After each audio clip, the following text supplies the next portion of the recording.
1. I moved in an apartment previously occupied by this couple and their dog.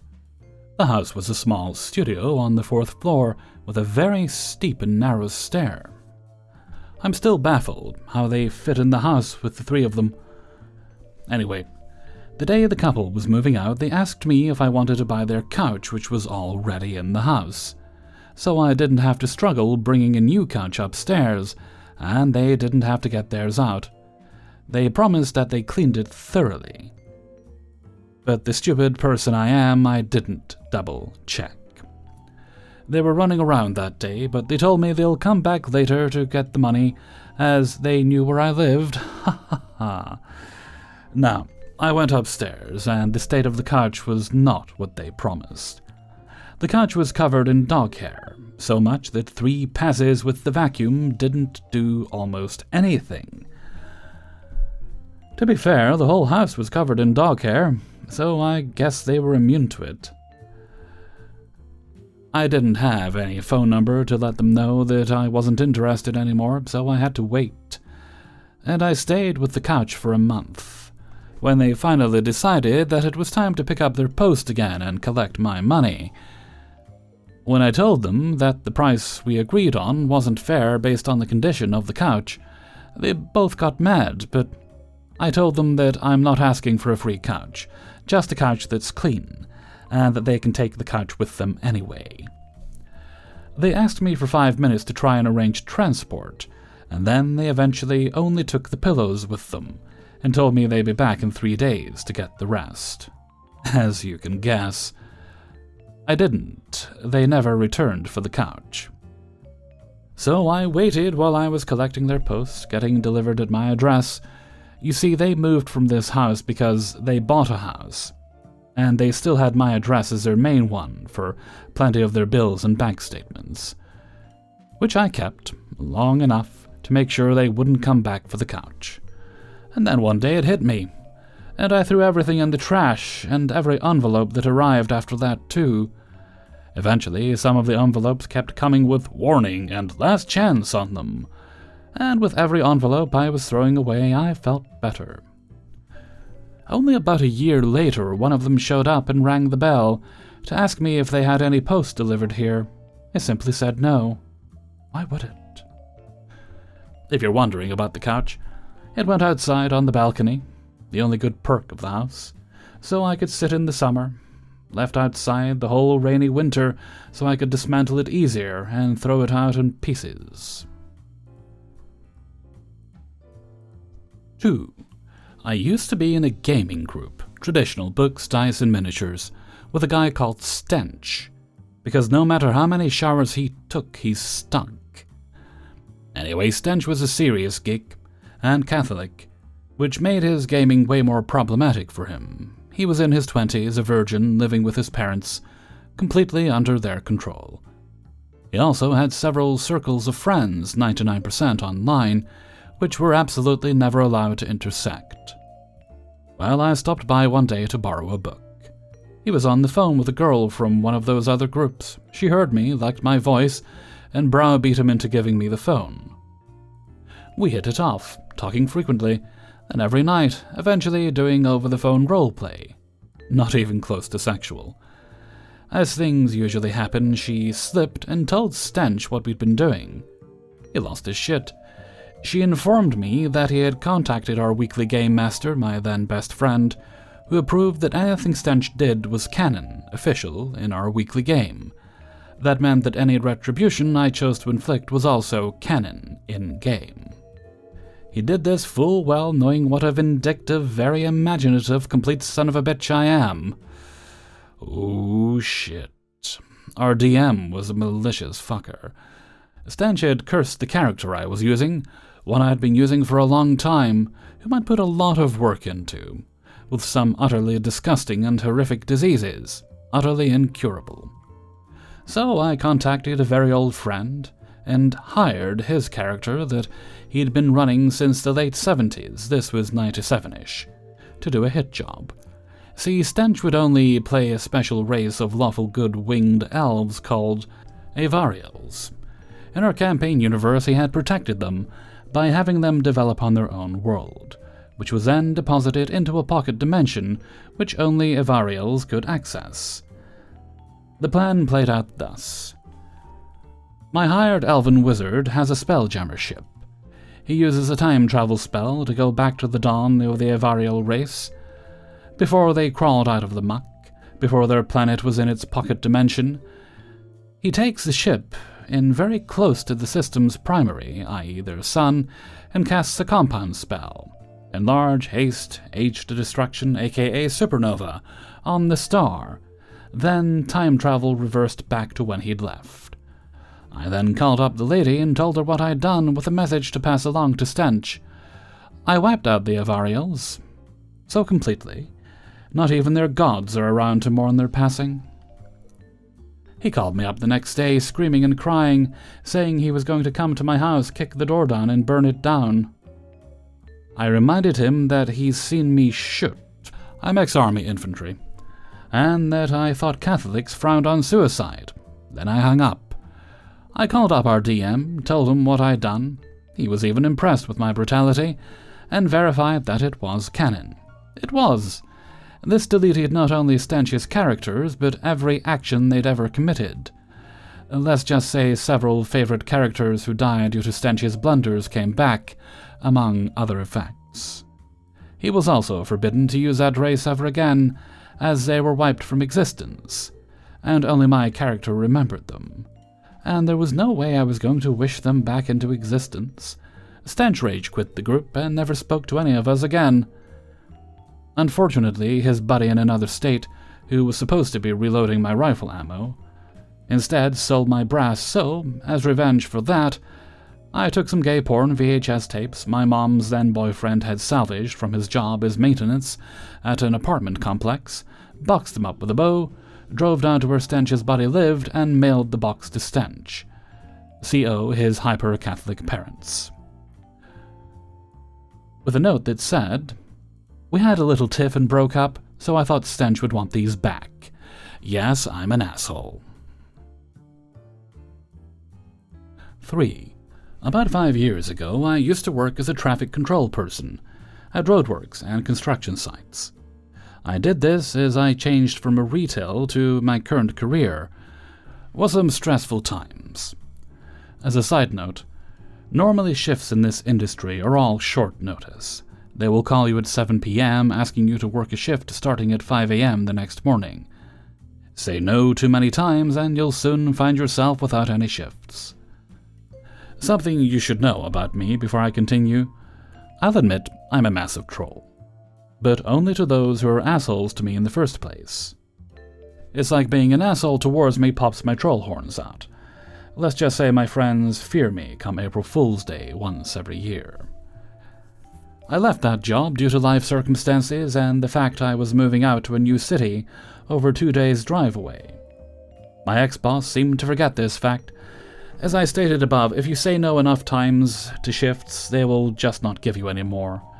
They technically won't fire you, and since you're a casual worker with no guarantee of shifts, they can just leave you in a constant state of limbo until you quit yourself. In my country, they can get away with this, at least 5 years ago. About 1 year after I left the company and moved to my new city, my stupid ex-boss must have forgot I left. Even if you said no to enough shifts, if they were desperate to fill a shift, they'd call you. I got called up and asked to fill a shift the next morning.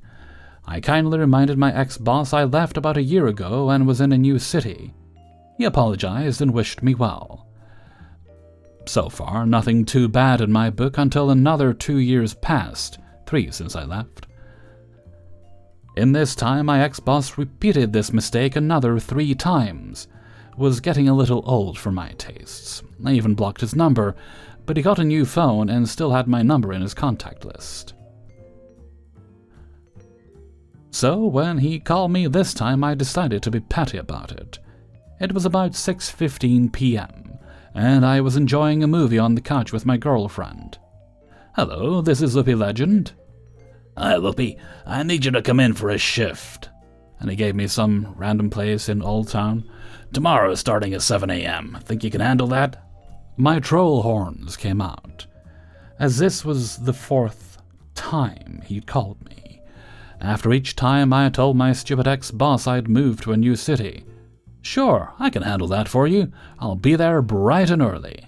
"Good man. I'd be in a tight spot if I couldn't get this shift filled." I went to bed late that night and made sure to put my phone on silent. I woke up around 10 a.m. to about 20 text messages and 12 missed calls, with an angry ex-boss demanding to know where I was. Mad as hell, he had to personally get out of bed early and cover the shift himself, since I no-showed for it. I'm happy to report that I have not got another call from him since about working another shift for a job I left years ago. I think he finally got the hint. 4. Near the end of the pandemic, I had paid off my truck, and the dealership I bought from took notice. They sent me a letter about a good deal on a trade-in and a loyalty discount. I was thinking about getting a slightly larger truck anyway. So I went down to the dealership. I told the salesman I wanted a new vehicle, but Super Sales Guy took me on a guided tour of every damaged used vehicle on his lot. I was finally able to steer him back to the showroom for a new vehicle. We went through the brochures and I picked out the vehicle, features, and color. We haggled a little bit on price and I got it down a couple of %. With my trade-in and the loyalty discount, I'd end up with about 20% below the sticker price. Dealers were seriously overpaying for used cars during the pandemic because they were making money hand over fist with them, apparently. Okay, so all in all, not a terrible deal. Super Sales Guy didn't have my truck locally with the color and features I wanted, so he had to have one brought in from another dealership. Would take about a week. Fine. Oh, and I have to pay a security deposit. Expected. Then Super Salesman asks me for my insurance info. Why? I asked him. "I'll call them and get the new truck put on your insurance," was his response. I explained that not allowing randos to call up and screw with my insurance policy was just one of the little perks my insurance company provided. "I'll call them myself when I have the VIN and get it added, and then email you the proof of coverage. That will be enough." He nodded, and we parted ways for about a week. The following Monday, I got a call from a phone number I didn't recognize. It was Super Salesman. He said the truck was in, and he needed me to call my insurance company now. He was very urgent about it. "Why?" I asked. "Because I called them, and they said they needed your permission so I can add this truck to your insurance." "What? You called my insurance company?"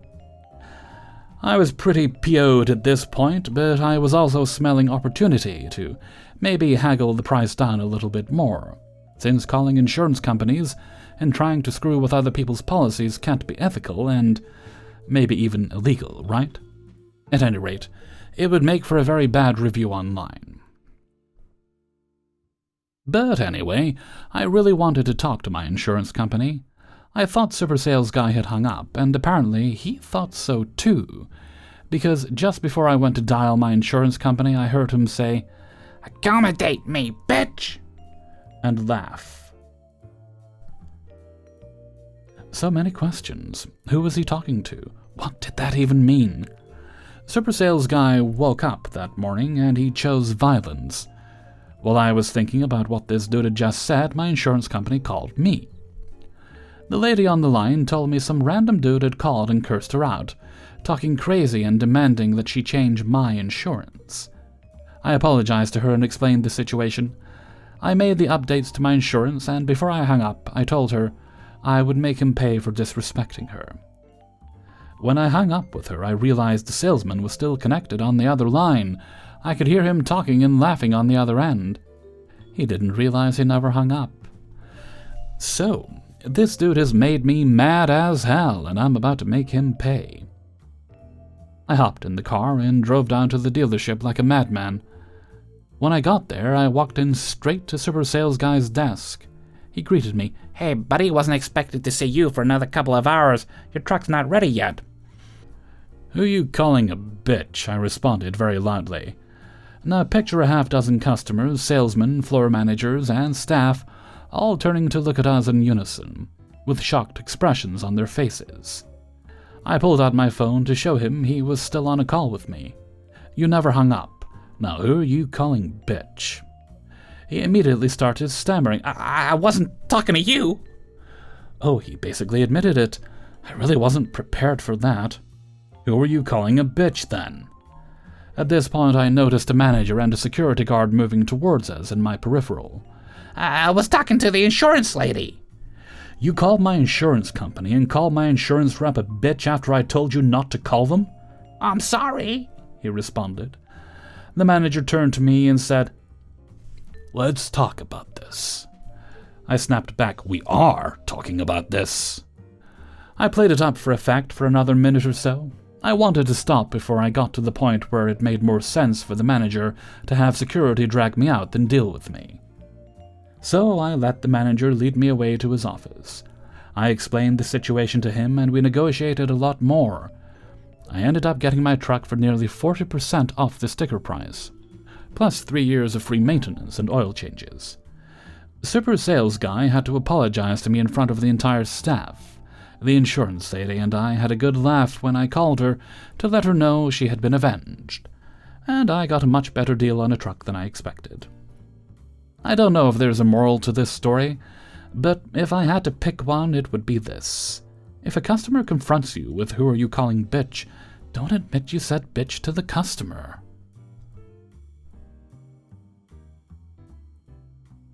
Five. In 2022, I graduated college and moved into my very first apartment. Everything was great for the first few months. Cheap rent and good neighbors. That all changed at the drop of a dime one night. I came home to a German cockroach in my sink. I am extremely afraid of bugs, especially fast-moving ones. Immediately, I began looking through the entire apartment while sobbing for more. And oh my god, did I find more. The place was thoroughly infested. I called my landlord to notify her and see how we can get this fixed as fast as possible. She was just as shocked as I was, and said that she would never have expected this to happen at her complex. She told me that she's going to handle this ASAP, and have a pest company come in to spray. Thank goodness. I stayed home for that day to let the pest control into my unit for spraying. When they arrived, I asked a boatload of questions for some peace of mind. I received the opposite. They notified me that my landlord specifically requested that they only spray my unit and not the other surrounding 19 units in the building. The pest company knew this was wrong and told me that they made an effort to convince my landlord to spray the entire building. She still said no thanks. It was an extremely lazy solution on her part, and she thought that she could get off easy, being cheap and only getting one of her 20 units sprayed, like slapping a band-aid on a bullet hole. In the following weeks, yep, you guessed it, the infestation grew much worse. It had gotten to a point where every aspect of my life was being affected by the roaches. I could not eat, sleep, or just simply relax in my own space. So I texted my neighbor across the hall, "Hey, by any chance are you struggling with a roach problem too?" He responded yes. I asked for how long. He said, "Since 2019 when I moved in." Oh, okay. So the landlord knew damn well about this infestation, and had let it grow for years. Cue PettyRevenge. I called and reported her to the Department of Health, who gleefully told me that yes, she is an extreme violation of many codes. They were shocked at how poorly she handled the situation. Within the week, they were in contact with her, served her a handful of fines for neglect of tenants, and gave her a notice with a deadline to fumigate the entire building. By the following day, the pest company was back and spraying the whole building. Here's the kicker. By the following week, my lease had ended and I moved out, slapped her with some fat-ass fines, and then hit the road. I'll never forget her, and I know she'll sure as shit never forget me. Good riddance, you cheap biatch. Hey everybody, Hellfreezer here, and thank you very much for listening to Revenge is Ice Cream, episode 317. And thank you very much to everybody who allowed me to use their stories in this video. Before you go, please do poke the like button and share the video with friends and family, whether you love them or hate them. And if you'd like to get early access to the videos, then you can support me through my Patreon, which is linked in the description. That's Hellfreezer on Patreon. You can also buy yourself some Hellfreezer merchandise by clicking on the link to the Hellfreezer Teespring store, where we sell t-shirts and caps and mugs and that sort of thing. You can also make donations during streams and videos like this one. While you don't have to do so, I very much appreciate it, and it stops my little toes from getting cold. Okay, I don't think there's any other business today. I don't think we have any shoutouts or anything, so let's move right along to Hellfreezer's question of the day. And today's question is... And this one comes from Kathy, aka Mad Martha, on the Discord. That is, if you could go back in time and change one thing, what would it be? In my case, I'd probably go back in time and kick myself repeatedly in the nuts every time I tried to drink anything with caffeine in it, just to see if it would make a difference to the current state of my health. I know it probably wouldn't, because caffeine, fizzy drinks, that sort of thing, did not cause my health problems. It's just my health problems do not get along with these things. Generally, things I enjoy, they don't get along with them. But I'd be curious to see if it would make a difference, even though rationally I know it probably wouldn't. Anyway, I look forward to seeing your answers in a comment below. And with that, I'm going to head off for now. So until next time, thank you very much for listening, and take very good care of yourself.